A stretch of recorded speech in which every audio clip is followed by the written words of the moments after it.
Hello friends. आज हम जो ग्राम सचिव का एग्ज़ाम है 25 दिसंबर, तो उससे रिलेटेड कुछ इम्पोर्टेंट एक्ट की स्टडी करेंगे। स्पेशली जो हरियाणा पंचायती राज एक्ट 1994 है उसके बारे में डिटेल में स्टडी करेंगे। ये पूरी बुक इस जो हरियाणा पंचायती राज एक्ट 1994 है उससे रिलेटेड ही है। मैंने इसके बेसिस पर कुछ नोट्स वगैरह भी तैयार किए हैं, कुछ इम्पोर्टेंट पॉइंट नोट डाउन किए हैं, तो हम उनको देख लेते हैं। हम स्टार्ट करते हैं। जो हरियाणा पंचायती राज अधिनियम 1994 है वो वजूद में कब आया था? 1994 में आया था। वैसे लागू वो 1993 में कर दिया गया था। जब वो वजूद में आया था तो वो उसकी हिंदी में ट्रांसलेशन अवेलेबल नहीं थी। हिंदी में से किसी ने ट्रांसलेट नहीं किया था, वो अंग्रेजी भाषा में ही था तब। ये जो बुक है इस अधिनियम की पूरी ट्रांसलेशन है, तो मैंने इसमें से इम्पोर्टेंट पॉइंट नोट डाउन किए हैं। तो फटाफट हम इम्पोर्टेंट पॉइंट को ही देखेंगे। तो मैंने कुछ नोट्स तैयार किए हैं, पहले तो इनको देख लेते हैं हम। जो पंचायती राज एक्ट है वो जो 73वें संशोधन के अकॉर्डिंग आया था। 73वां संशोधन किया गया, तब जो पंचायती राज एक्ट को इंक्लूड किया गया। पहले क्या होता था कि जो ग्राम पंचायत होती थी उसको कॉन्स्टिट्यूशन में इंक्लूड नहीं किया गया था। गांव के लोग अपने अकॉर्डिंग ही पंच बना लेते थे, तो उस चीज़ को कॉन्स्टिट्यूशन में इंक्लूड नहीं किया गया था। इसको इंक्लूड किया गया 23 अप्रैल 1993 को लागू कर दिया गया था इसको 73वें संशोधन के अकॉर्डिंग। देन जो ये वजूद में आया, इसको जानने लगे लोग। ये कब आया वजूद में? 1994। और इसको जाना भी ऐसे ही जाता है जैसे कि हरियाणा पंचायती राज अधिनियम 1994।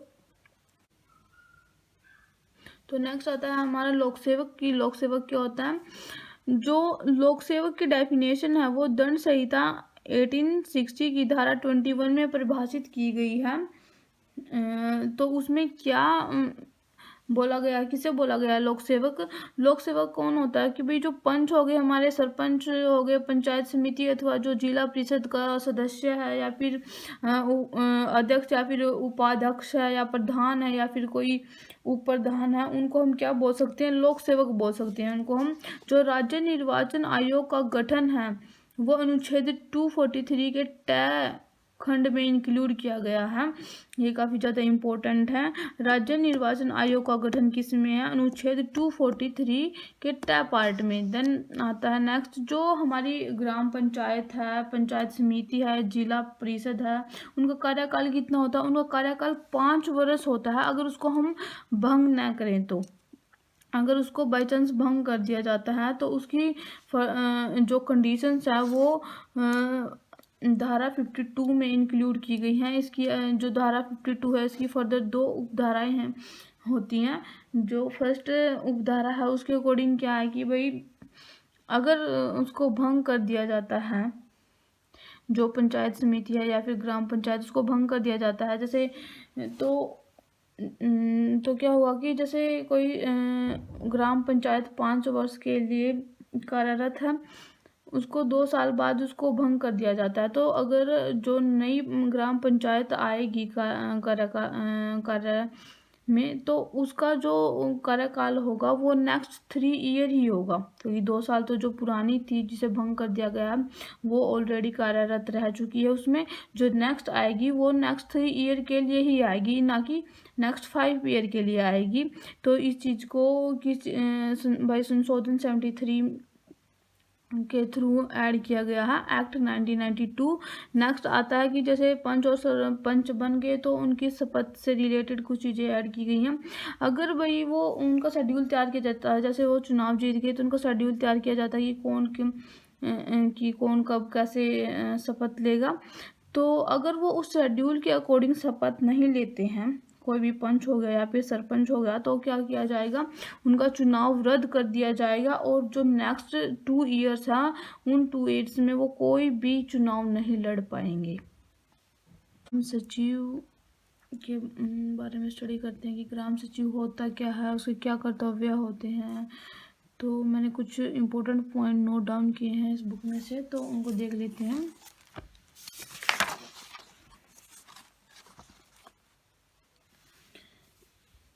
ग्राम सचिव क्या होता है?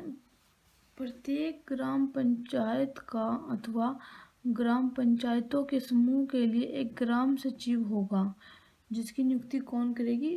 उसकी नियुक्ति गवर्नमेंट करेगी। एक पंचायत ग्राम पंचायत होगी या फिर बहुत सारी छोटी छोटी ग्राम पंचायत होगी, उनके लिए एक सचिव की नियुक्ति की जाएगी। वो किसके द्वारा की जाएगी? गवर्नमेंट के द्वारा की जाएगी। तो नेक्स्ट हम देख लेते हैं कि ग्राम सचिव के कर्तव्य क्या होते हैं, कार्य क्या होते हैं। तो फर्स्टली क्या है कि ग्राम सचिव पंचायत के रिकॉर्ड के रख रखाव में सहयोग देगा। जो भी पंचायत का रिकॉर्ड है भाई, उसमें वो सरपंच की हेल्प करेगा उसके रख रखाव में।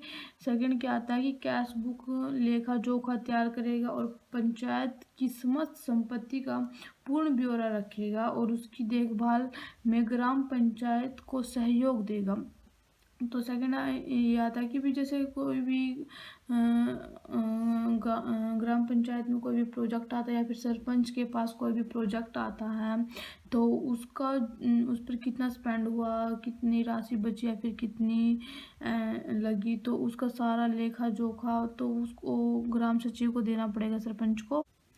नेक्स्ट क्या आता है? ग्राम पंचायत के प्रस्तावों को कार्यान्वित करना। जो नेक्स्ट कार्य क्या आता है? जितने भी ग्राम पंचायत के प्रस्ताव हैं, किसी का मकान पास करवाना वगैरह वगैरह जो भी है, उनको कार्यवाही में लेके आना। नेक्स्ट क्या आता है? सरपंच के द्वारा जो कार्यवाही दर्ज की गई है उन पर हस्ताक्षर करना। जो भी कार्य है जो है उनके लिए जो भी कार्यवाही दर्ज की गई है उन पे सरपंच के सिग्नेचर्स के बाद किसके सिग्नेचर होंगे?